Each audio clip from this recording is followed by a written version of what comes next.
Salam, hər vaxtınız xeyirli olsun uşaqlar. Ümid edirəm yaxşısınız. Bizim bugünkü mövzumuz informatika 2-ci sinifdən dərs 14. Doğru və yalan mülahizələr olacaq. Gəlin görək, doğru və yalan mülahizələr ümumi olaraq bizdə nəyi ifadə edəcək? Gəlin baxaq. İnsanlar, obyektlər və hadisələr haqqında müəyyən fikir söylərlər. Bu fikirlər doğru yaxud yalan ola bilər. Məsələn, gəl baxaq. Doğru, həqiqətə uyğun olan fikirdir. Yer günəşin ətrafında fırlanır. Bəli, yer günəşin ətrafında fırlanır. Bu düzdür. Yalan, həqiqətə uyğun olmayan fikirdir. Ay yerdən böyükdür. Xeyr. Yer aydan böyükdür. Gəl baxaq. Doğru yaxud yalan olan hər hansı cümlə məntiqi mülahizə adlanır. Başqa sözlə, məntiqi mülahizə elə fikirdir ki, o ya doğrudur, ya da yalandır. Hər bir mülahizənin inkarını söyləmək olar.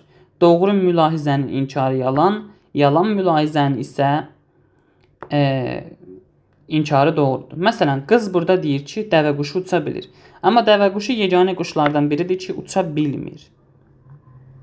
Deməli, oğlan ona əks fikir söylədi və fikir doğrudur.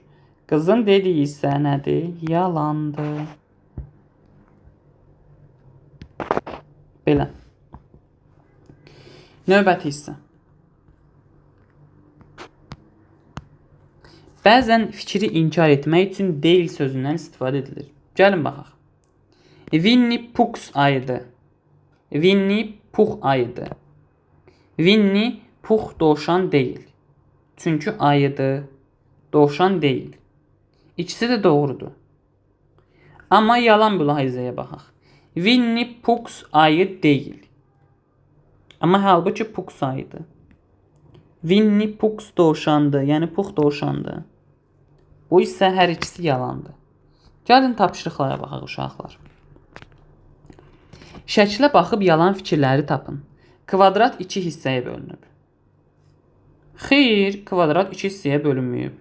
Kvadrat gəl baxaq 1, 2, 3 hissəyə bölünüb. Kvadrat 3 bərabər hissəyə bölünüb. Uşaqlar, kvadrat 3 hissəyə bölünüb, amma bərabər deyil axı. Bu ən böyükdür, bu nisbətən ortadır, bu isə ən balacadır. Bizdə deyir bərabər hissəyə bölünüb, bu da yanlışdır. Kvadrat 3 müxtəlif üçbucağa bölünüb. Bəli, kvadrat 3 müxtəlif üçbucağa bölünüb, bu isə düzgündür. İkinci sualımıza baxaq. Verilmiş mülahizələrin inkarını söyləyin. Gəlin söyləyək. Kitab masanın üstündədir. Kitab masanın üstündə deyil. Belə deyə bilərik, yəni. Rəna məktəbə gedir. Rəna məktəbdən gəlir də deyə bilərsən. Rəna məktəbə getmir də deyə bilərsən. Bütün meyvələr qırmızıdır. Bütün meyvələr qırmızı deyil də deyə bilərsən. Armud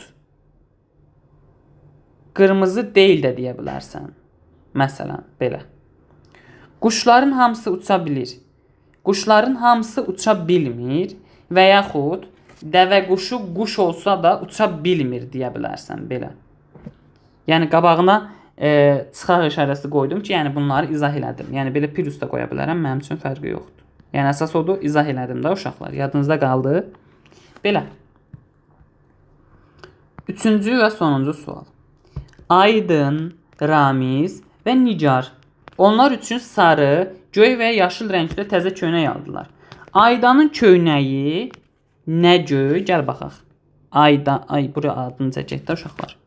Aydanı A ilə işarə eləyəcəm. Ramizi R ilə, Nigarı N ilə, baş hərflərindən. Gəl baxaq. Bizdən deyir ki, ən rahat yolu belədir. Aydanın köynəyi nə göy, nə də sarıdır.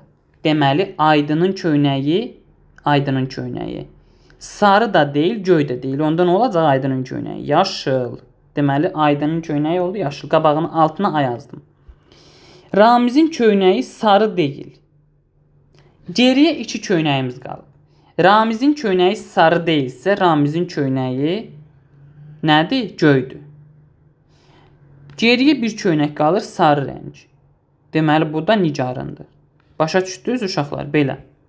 Hər uşağın köynəyini tapın. Nigarınki sarı, Ramizinki göy, Aydınınki isə yaşıl rəngdə olmuş olur. Belə uşaqlar, bu günlük bu qədər. Sağ olun, salamat qalın. Gələn dərslərdə görüşərik. Hələlik.